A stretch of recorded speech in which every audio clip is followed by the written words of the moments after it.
Bonjour, c'est Xavier pour roadstory.com. Ce que je pense des 924. Évidemment que c'est une bonne auto. Elle a fait couler de l'encre cette Porsche. Il y a les pour et les contre. Ceux qui l'aiment, ceux qui la détestent. Mais tentons de comprendre pourquoi. Je vais vous parler de ma propre expérience. J'en ai bavé, mais je l'aime bien quand même. Il y a bien longtemps, la 924 fut l'une de mes premières autos de collection. Je l'avais achetée non roulante, histoire de me mettre bien d'entrée de jeu.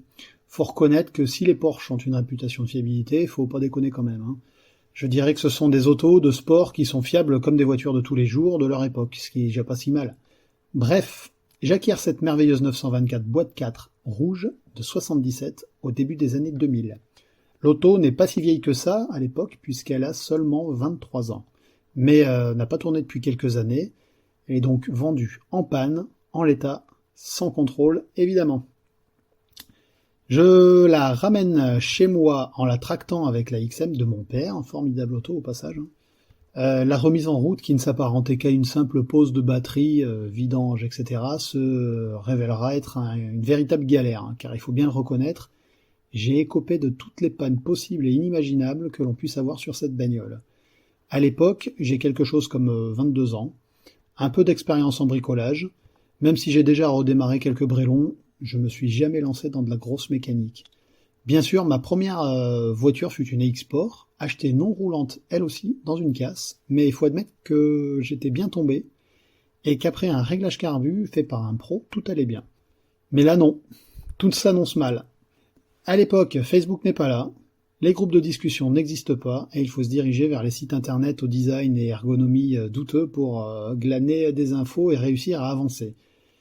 Bien entendu, j'avais acheté la revue technique Haynes, mais celle-ci n'était disponible qu'en anglais, ce qui, malgré mon intérêt pour cette langue, est quand même moins pratique, il faut l'admettre.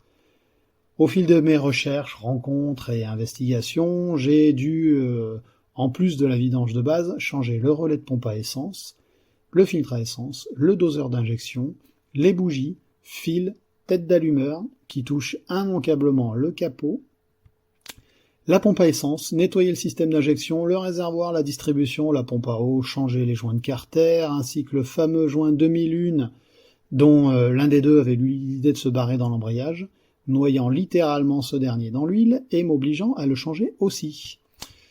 J'ai aussi changé les pneus. Vous saurez pourquoi j'évite les pneus en bois en allant lire l'histoire de la BM 1800. L'échappement, les freins, les flexibles avant, les roulements de différentiel côté gauche qui avait un jeu hallucinant, faisant trembler le cardan de façon effrayante.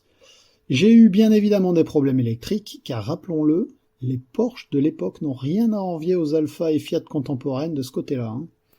C'est ainsi qu'il a fallu gratter tous les contacts des phares, feux clignotants, etc. Plus tard, un pote me refera même un bout de faisceau électrique du démarreur, car la batterie avait tendance à se vider en une nuit. Le démarreur finit aussi par lâcher, et je ne vous parle pas du petit bout de plastique de la serrure de porte qui déconnait, provoquant la descente du loquet de verrouillage à la moindre fermeture de porte.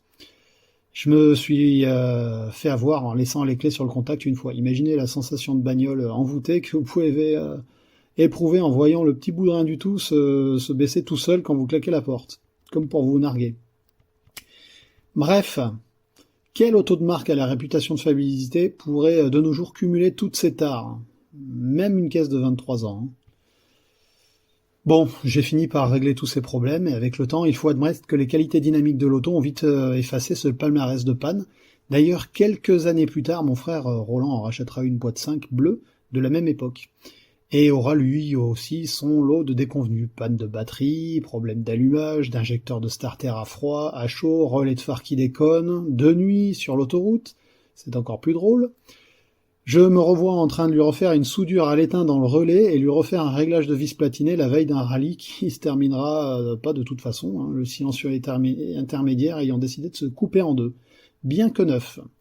Possédé, je vous dis, ces bagnoles. Je suis maso, oui, un peu, c'est vrai. Mais je vous jure que c'est une bonne auto. Longtemps décriée car la première Porsche de la série PMA, Porsche à moteur avant, qui mit longtemps à trouver sa place, elle marqua une révolution dans la conception des Porsche, aux antipodes de la 911 qui avait un moteur refroidi par air tout à l'arrière.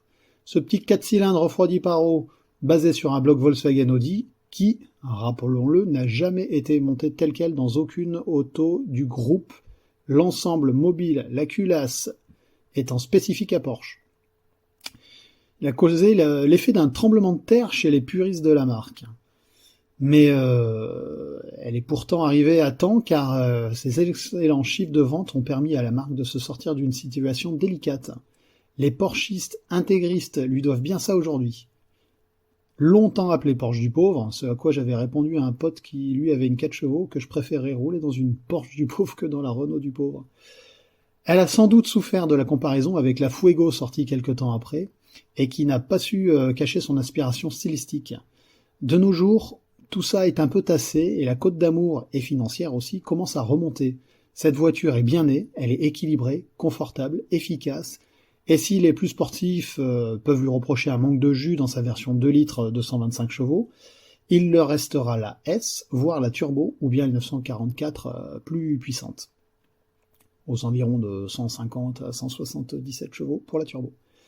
Pour avoir roulé des milliers de kilomètres en 924, je peux vous assurer que c'est une auto attachante, qui saura convaincre, mais je dois dire qu'il vaut mieux éviter la version boîte 4, qui est sans doute à la base de la réputation de manque de puissance de la voiture. Les rapports sont très mal étagés, le trou entre la 3e et la 4e est si béant qu'il interdit toute conduite sportive en montagne, tellement qu'on se retrouve soit en sur-régime, soit en sous-régime. En revanche, même en version 125 chevaux, la boîte 5 offre un agrément tout autre. Mal aimée parce que c'est une Porsche, c'est ce que je pense. Elle a élargi à la clientèle de la marque, moquée par les propriétaires de 911 de l'époque, elle a su en convaincre d'autres, et il y a fort à parier que si cette auto était sortie avec un logo Volkswagen ou Audi, elle serait aujourd'hui un mythe tout au moins respecté, comme le sont aujourd'hui les Golf GTI, Audi Quattro, Coupé ou Sirocco.